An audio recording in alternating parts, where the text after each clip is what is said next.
दिल भी एक जिद पे अड़ा है किसी बच्चे की तरह, या तो सब कुछ चाहिए उसे या कुछ नहीं चाहिए। आवाम को जोहार सलाम नमस्कार, मेरा नाम मल्लिका हुआ, अभिवादन स्वीकार करें। वैसे बचपन हर गम से बेगाना होता है, लेकिन कहीं न कहीं व्यक्तित्व निर्माण में स्कूली शिक्षा का अहम रोल हो जाता है। और ख़ास करके वो छोटे मासूम बच्चे जब बचपन में भागते हैं, पढ़ाई के बोझ को बोझ नहीं समझते हैं, फिर कहीं ना कहीं ये चिंता भी बन जाती है कि आखिर बच्चे को पढ़ाया कैसे जाए। आज लाइव इंडियन गार्ड की टीम मौजूद है चंचनी कॉलोनी में, जहां एक प्री स्कूल जो है उसके लिए प्रेस कॉन्फ्रेंस का आयोजन किया गया है। वैसे स्कूल की ओपनिंग तो कल होने वाली है, लेकिन एक बहुत बड़ा ब्रांड फर्स्ट क्राई नाम आपने सुना होगा, ये उनकी ही देन है। चलिए जानना चाहूँगी कि इस स्कूल को ओपन करने की प्रेरणा कैसे हासिल हुई और अपने बचपन की वो शरारतें, क्योंकि जब बड़े लोग साथ हैं तो वो भी कुछ शेयर करना ही चाहेंगे, तो उसे भी सुन लेते हैं। सर पहले तो जोहार, क्या नाम हुआ आपका? मैम मेरा नाम प्रतीक खेमका हो गया। तो ये प्रेरणा जो है कहाँ से हासिल हुई कि इतने छोटे बच्चों के लिए, जो कि पढ़ाई लिखाई मतलब जिनके लिए टफ जॉब होता है, उनको पढ़ाने के लिए कैसे ये प्रेरणा? मैम वैसे मेरे को पर्सनली फील होता था कि धनबाद में बच्चों के लिए क्वालिटी एजुकेशन नहीं है। जैसे जितने भी प्री स्कूल है वो स्क्रीन टाइम दिखा के पढ़ाते हैं, और जैसे कि 2 साल 3 साल के बच्चों को स्क्रीन टाइम नहीं दिखाना चाहिए। तो मेरे को लगता था कि मैं एक ऐसा स्कूल लाऊं जिसका करिकुलम अच्छा हो, जिसमें टीचिंग स्टाफ अच्छे हो, एक क्वालिटी एजुकेशन दे बच्चों को, ताकि वो स्टार्टिंग से ही एक प्लेटफॉर्म मिल पाए उनको बाद के लिए। क्योंकि आज के डेट में हम इतना कम्पिटिटिव हो गया एजुकेशन की, अगर स्टार्टिंग से ही पेरेंट्स अपने बच्चों को अच्छे से नहीं पढ़ाते हैं तो बाद में जाके बच्चों को बहुत दिक्कत होती है। चाइल्ड साइकोलॉजी को हर कोई नहीं समझ पाता है। कोई अपने जीवन के ऐसे कोई पॉइंट होगी या कोई ऐसा लम्हा होगा जब लगा होगा कि पहले बचपन को संवारना ज़रूरी है? कोई ऐसी घटना है क्या जिससे लगा कि हाँ बचपन को पहले समझना? जैसे हम लोग भी पहले कतरास में रहते थे, तो वहाँ पे भी अच्छा कोई प्री स्कूल नहीं था, तो हम लोग भी लिटिल हार्ट सेक्रेड हार्ट करके एक स्कूल था उसमें जाते थे, तो उसमें भी कुछ नहीं पढ़ाया जाता था, कुछ नहीं समझा जाता था। तो मेरे को पता है कि एक आगे जाके कितना डिफ़िकल्टी होता है कि अगर आपको अर्ली स्टार्टिंग से एजुकेशन अच्छा नहीं मिलता है। तो वही एक मेरा प्रेरणा था कि मैं अपने तरफ से बाकी बच्चों को अच्छे से दे पाऊँ।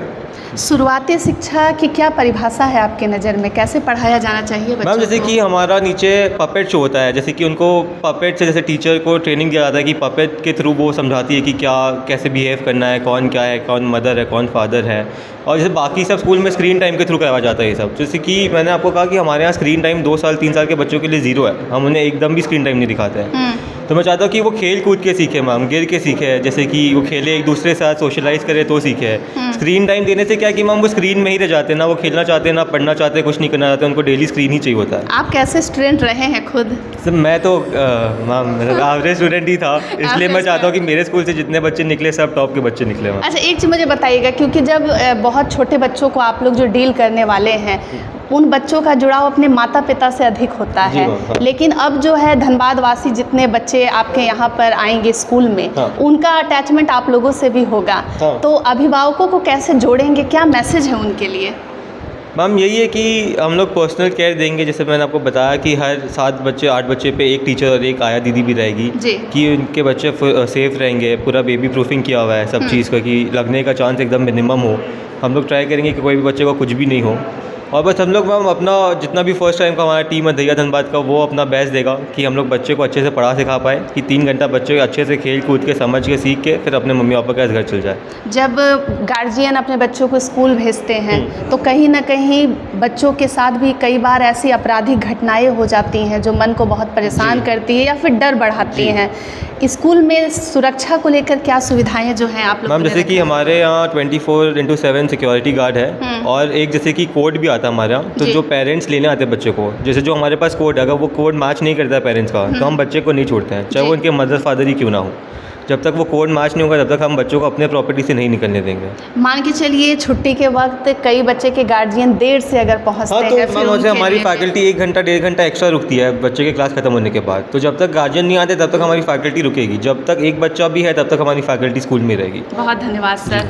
आप फर्स्ट क्राई प्री स्कूल के जितने फैकल्टी हैं, स्टाफ हैं, या जो सदस्य हैं जो इस स्कूल के निर्माण के दिन के सामने आज हम लोग इंटरव्यू कर रहे हैं, उनसे जानना ये अहम हो जाता है कि बच्चों के भविष्य को कैसे संवारा जाएगा। एक मैम है हमारे साथ। मैम क्या नाम हुआ आपका? मेरा नाम नेहा चंद्रा है और मैं एज अ सेंटर हेड हूँ यहाँ पे, और प्रतीक सर और मैं मिल करके पूरा सेंटर देख रहे हैं, टीचर्स का सारा ट्रेनिंग है कि बच्चे किस तरीके से डेवलप करेंगे, हम बच्चों को कितना ज़्यादा केयर प्रोवाइड करवा सकें, बच्चों को कितनी सेफ्टी प्रोवाइड करवा सकें, क्योंकि बच्चे जो होते हैं वो हमारे लिए मतलब किसी भी पेरेंट्स के लिए उनका सबसे बड़ा धन होता है और वो अपनी अमानत को हमारे पास छोड़ेंगे तो जाहिर सी बात है कि हमें वो जितना केयर करते हैं उससे कहीं ज़्यादा केयर हमें यहाँ पर उनके लिए प्रोवाइड करवाना पड़ेगा ताकि वो सही सलामत यहाँ पर आए और इतनी उसी सिक्योरिटी से उसी सेफ्टी से वो अपने घर भी पहुँचे। बच्चों का केयर तो आप लोग करेंगे, पिटाई वगैरह भी लगेगा क्या गलती करने पर? नहीं, बिल्कुल नहीं।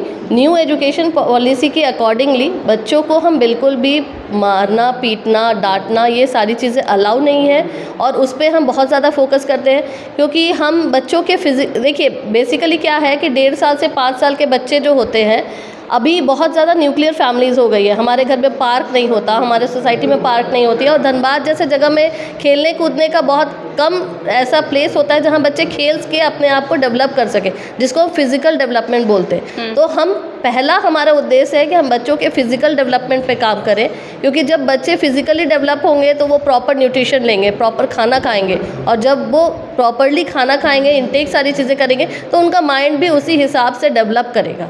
मैडम, क्योंकि बच्चों को आप लोगों को संवारना है, संभालना है, आजकल कई स्कूलों में देखा जाता है कि एक फैक्टर मिसिंग होता है, एक्टिविटी बेस्ड लर्निंग। बस पढ़ाया ही जा रहा है या फिर जो अभी हमारी जो जॉब रिक्वायरमेंट है या फिर कोई भी चीज़ को फुलफ़िल नहीं करता है। कैसे देखते हैं आप, क्योंकि छोटे से में अगर बच्चों को स्किल के बारे में कुछ चीज़ों को समझाया जाए ताकि उनके पूरे व्यक्तित्व का विकास हो, तो स्कूल में कुछ ऐसी भी फैसिलिटी है क्या? हाँ बिल्कुल, हम बच्चों को गुड मैनर्स हमारा एक कंटेंट है जिसके थ्रू हम बच्चों को एवरीवेयर का मैनर्स सिखाते हैं। जैसे बच्चे छोटे होते हैं, अभी भी बच्चों को ये पता नहीं होता कि हमें जब वॉशरूम जाना है तो हमें फ्लश करना है, फ्लश करने के बाद हमें हैंड वॉश करना है। तो हम इन सारी जो बेसिक नेसेसिटीज़ है कि हम अगर किसी रेस्टोरेंट में गए तो हमें किस तरीके से खाना खाना है, हमें खाना प्लेट के बाहर नहीं गिराना है, किस तरीके से हमें स्पून्स पकड़ना है, चम्मच पकड़ना है, हम ये जो बेसिक लाइफ स्किल्स है उस पर फोकस करते हैं। ये हमारे करिकुलम के अंदर आता है। बचपन में अगर कोई बुरी घटनाएं घटती है तो उसका असर दिमाग पर गहरा होता है। कैसे आप लोग चाइल्ड साइकोलॉजी को समझ रही हैं, कैसे डील करेंगे? अगर कुछ अलग से कुछ प्लानिंग चल रही है, कुछ काउंसलिंग थेरेपी वगैरह कुछ अगर वक्त पर बच्चों को ज़रूरत हो या बच्चों को कोई ऐसा कुछ एक्टिविटी करवाने की ज़रूरत हो जिससे कुछ उनका इम्प्रूवमेंट और भी दिखे? देखिए बिल्कुल, ये सारी जो भी चीज़ें आप ने मुझसे पूछा उसके अकॉर्डिंगली हमारे जो भी टीचर्स हैं उनको उसी हिसाब से ट्रेनिंग दी गई है। इसी वजह से हमने एक रेशियो को कम रखा है। 1:7 का रेशियो रखने का मतलब ये है कि एक जो टीचर है वो बच्चों को प्रॉपरली देख पाए। अगर बच्चे परेशान हैं, रो रहे हैं, तो उनके लिए हमारे पास असिस्टेंट टीचर और साथ साथ नानी दीदीज़ भी अवेलेबल है, जो उस समय अगर बच्चे बहुत ज़्यादा पैनिक होते हैं तो उनको outdoor play area, indoor play area या मैं एज अ सेंटर हेड भी मैं एक शाम तक अवेलेबल हूँ। तो कहीं पे भी कोई परेशानी आती है तो हम उनको साइकोलॉजिकली समझकर उनके हिसाब से उस पर काम करेंगे। अगर बच्चा बहुत ज़्यादा परेशान है तो डेफिनेटली उनको पेरेंट्स को बुला करके उनके साथ में हम उनको काउंसिल करेंगे। काउंसिल करने के बाद ही यहाँ से भेजेंगे ताकि जो बच्चा है वह हंसता हुआ यहाँ पर आए और हंसते हुए यहाँ से जाए। नेहा जी, मध्यम वर्गीय परिवार में एक चिंता होती है कि अगर स्कूल इतना ब्रांडेड है, बहुत अच्छा दिख रहा है जिसका इंफ्रास्ट्रक्चर, तो पैसे खूब लेते होंगे। क्या फ़ीस स्ट्रक्चर है, अगर आप बताना चाहेंगे? देखिए, पूरे साल का फ़ीस स्ट्रक्चर जो हमारा है वो 40 से 50 हज़ार रुपये के बीच में रेंज करता है। हर क्लास का, हर सेक्शन के अकॉर्डिंगली अलग अलग है और कुछ अभी हम लोग डिस्काउंट्स ऑफ़र भी प्रोवाइड करवा रहे हैं पहले 15 एडमिशन्स के लिए, जो भी पेरेंट्स हमारे पास आ रहे हैं। और इनमें पेरेंट्स को ना तो किताबें खरीदने की ज़रूरत है, ना यूनिफॉर्म, ये सारा कुछ हम इसमें इंक्लूड करके देंगे। आपके अनुसार शुरुआती शिक्षा की क्या परिभाषा है? देखिए, शुरुआती शिक्षा जो हमारे टाइम में था कि हम जब स्कूल जाते थे तो हम ABCD से ही स्टार्ट करते थे, क्योंकि उस समय इतनी टेक्नोलॉजीज़ नहीं थी।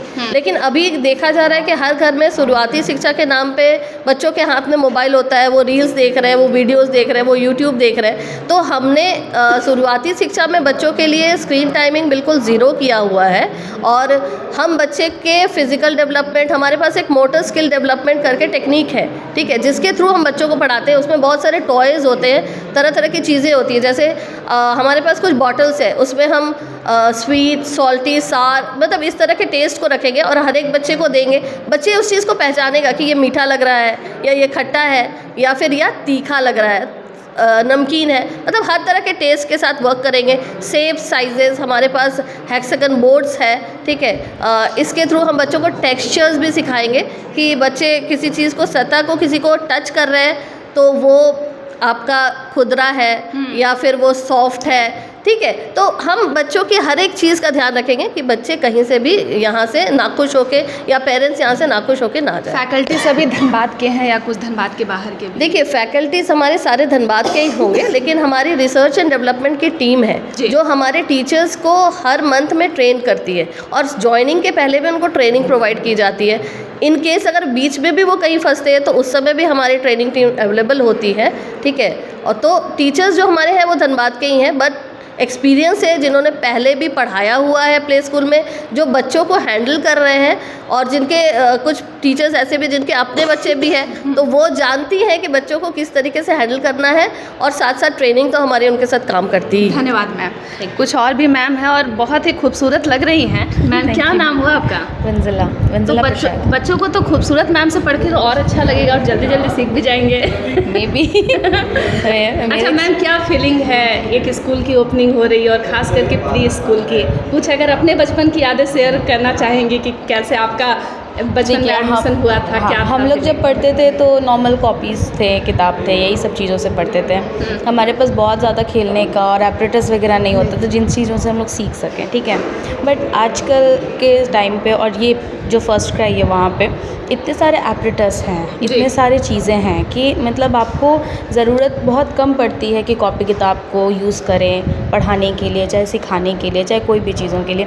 हम लोग एपरेटस के थ्रू ही इतना कुछ सिखा देते हैं, जैसे counting, ABCD, A R E, like poems के थ्रू एंड ऑल एवरीथिंग के थ्रू इतना कुछ है कि हम लोग भी अगर हमारे टाइम पे अगर ये सब रहता तो ज़्यादा अच्छा और पढ़ाई किए होते हैं और ज़्यादा अच्छा मस्ती से पढ़ते। बच्चों के स्कूल में झूले होते हैं, खेलने कूदने का बहुत कुछ होता है, तो आप लोगों का भी तो मन करता होगा कि चलो जब बच्चे नहीं है तो थोड़ा सा झूल लेते हैं झूले में। नहीं, जो चीज़ बच्चों के लिए उसे बच्चों के लिए छोड़ देना चाहिए, इसलिए क्योंकि इस्तेमाल नहीं करेंगे। नहीं, क्योंकि छोटे बच्चों के लिए हम लोग फिट भी नहीं होंगे। इसीलिए हम चाहते हैं कि लाइक हमारे यहाँ पे जो भी बच्चे आएँ उसको हम लोग एक्टिविटी के थ्रू ही पढ़ाएंगे। बहुत ज़्यादा प्रेशर नहीं रहेगा पढ़ाई का, जितना वो सीखते हैं उससे ज़्यादा थोड़ा सिखाने की कोशिश रहेगी। आप धनबाद की रहने वाली जी हैं? जी जी। तब तो धनबाद के लोगों को अच्छे तरीके से समझते हैं। एकदम इसीलिए बोल रहे हैं, जितना बदमाशी जितना सब आप कीजिए, वो नहीं करेंगे तो कौन करेगा। उनके बचपन है, वो बदमाशी भी करें, वो सब चीज़ करें, एंजॉय करें, एक डिसिप्लिन का दरिया बस मेंटेन करेंगे, ताकि जो भी चीज़ हो सकती है करिकुलम में हो, अच्छे तरीके से हो। अदरवाइज़ बदमाशी बच्चों का काम है और हमारा काम है उनको सुधारना बस। Thank you ma'am. Welcome. Ma'am क्या नाम हुआ आपका? मेरा नाम रिचा हुआ। तो आज कुछ स्पेशल तैयारी की है, कितना घंटा लगा तैयार होने में? पहले ये बताइए। नथिंग स्पेशल मैम, जस्ट एक ये हम लोग धनबाद लोग के लोगों से बातचीत करने का एक आप बोल सकते हो, हम लोग को अपीयरेंस एंड जो भी है क्लीननेस एंड हाइजीन सब कुछ मेंटेन करते हुए we have to be very what to say we have to look very beautiful, so ma'am is also looking beautiful and so as I सभी सुंदर है। मैम एक चीज़ बताइएगा, क्योंकि बचपन सबका जैसा भी गुजरता है गुजर जाता है, लेकिन एक वक्त पर हम उसे मिस बहुत करते हैं। आपकी कोई बचपन की स्टोरी है कि आप भी स्कूल जाने के समय जिद करती होंगी या बचपन में शरारती थी, कुछ वैसा ही कहानी कुछ? जी बिल्कुल, जनरली देखा जाता है कि बच्चे हम लोगों के टाइम पे अराउंड 3.5 हम लोग स्कूल जाना शुरू कर देते हैं, बट यहाँ पे टोटली डिफरेंट है। बच्चे आज के इतनी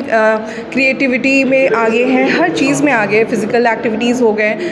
घर पे हम लोग बेसिकली, मैं खुद भी एक माँ हूँ, तो मैं बेसिकली खोजती थी ऐसे कुछ स्कूल खुले हमारे आसपास हो और हम अपने बच्चे को भेज सके एंड हम लोगों को बेसिकली काम कम करना पड़े, जो हम लोग घर भी संभालना एंड डैट टू फिर स्कूल बच्चे को भी संभालना। तो ऐसे स्कूल आने से हम लोगों के लिए बहुत बेनिफिट हो गया है। दो मैं एज अ टीचर यहाँ पे हूँ, बट अगर उस टाइम पे होता तो बहुत ही अच्छा रहता, और हम लोगों के टाइम पे ऐसा नहीं था, तो एक रिग्रेट तो है। हम लोग जब अपने क्लासेस को अरेंज कर रहे थे तो हम लोग सोच रहे थे हम लोग के टाइम तो ऐसा कुछ नहीं था, बट जो भी था it was the best moment still.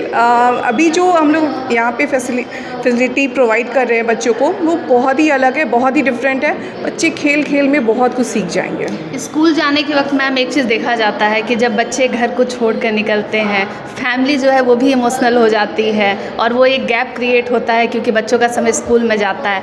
Guardian के लिए भी हैंडल करना टफ होता है, बच्चे रो रो कर स्कूल पहुँचते, कैसे उसको मैनेज किया जाएगा यहाँ पर? हम लोगों को ट्रेनिंग दी जा रही क्लासेस होने से पहले हम लोगों को ट्रेनिंग दी जाएगी इसके रिगार्डिंग, और बच्चे को हैंडल करना, उसके बिहेवियर, और सबसे पहले तो उनको एडजस्ट करने के लिए हम लोग ये करेंगे कि उनके मम्मी पापा से उनको एग्जैक्ट एकदम दूर नहीं करना है, ठीक है। मम्मी पापा के सामने ही रह के पहले अपने साथ उनको कंफर्टेबल फील करवाना है, ठीक है, कि हम लोग भी आपके फैमिली के जैसा ही हैं, उनको ऐसा फील करवाना है पहले।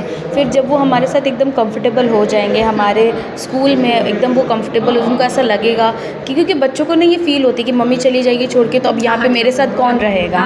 इसीलिए ये वाली फीलिंग जब तक उनके साथ दूर हो जाएगी पूरी, तब हम लोग मम्मी पापा के साथ थोड़ा सा डिस्टेंस उनके साथ मेंटेन करेंगे, उनको क्लास में बैठना सिखाएंगे, क्लास में चीज़ों को करवाएंगे। अदरवाइज जब तक वो एडजस्ट नहीं होते अच्छे से, हम लोग उनको अपने इंडोर प्ले एरिया में मम्मी पापा के साथ ही रखेंगे, जहाँ टीचर्स भी साथ में रहेंगी। मैम कुछ गार्जियंस ये कहते हैं कि बच्चों को ज़्यादा प्यार देने से वो बिगड़ जाते हैं, आपको भी लगता है प्यार देना चाहिए, पिटाई करनी चाहिए? बिल्कुल भी नहीं। हमारे करिकुलम में तो ऐसा बिल्कुल भी नहीं आता है। बच्चे हैं मैम, उनको जितना प्यार कीजिएगा आप, वो उतना ज़्यादा ग्रो करेंगे, उतना ज़्यादा वो खुलेंगे। लेकिन पनिशमेंट से हो सकता है बात और बिगड़ जाए। हाँ बिल्कुल, बात बिगड़ सकती है, क्योंकि कभी कभार कुछ बच्चे होते हैं जो स्टबन्स होते हैं, उनको डांट दो तो वो अब बोलते हैं मैं वही करूँगा जिसके लिए मुझे डांटा गया है। सो उस चीज़ को छोड़ के चला जाए, प्यार से समझाया जाए, तो शायद सब बच्चे समझ जाते हैं और सब समझ जाएंगे। धन्यवाद मैम। Very well. आप देख रहे हैं कि इतने सुंदर सुंदर मैडम है, तो बच्चे पढ़ेंगे ज़रूर, और ख़ास करके हमारे कोयलांचल के शैतान बच्चे जो कि स्कूल जाने के लिए रेडी कर रहे हैं खुद को, और वो घर से निकलेंगे और आने वाले हैं फर्स्ट क्राइम में। वैसे आप भी अपने बचपन के मोमेंट को शेयर कर सकते हैं लाइव इंडियन गार्ड परिवार के साथ।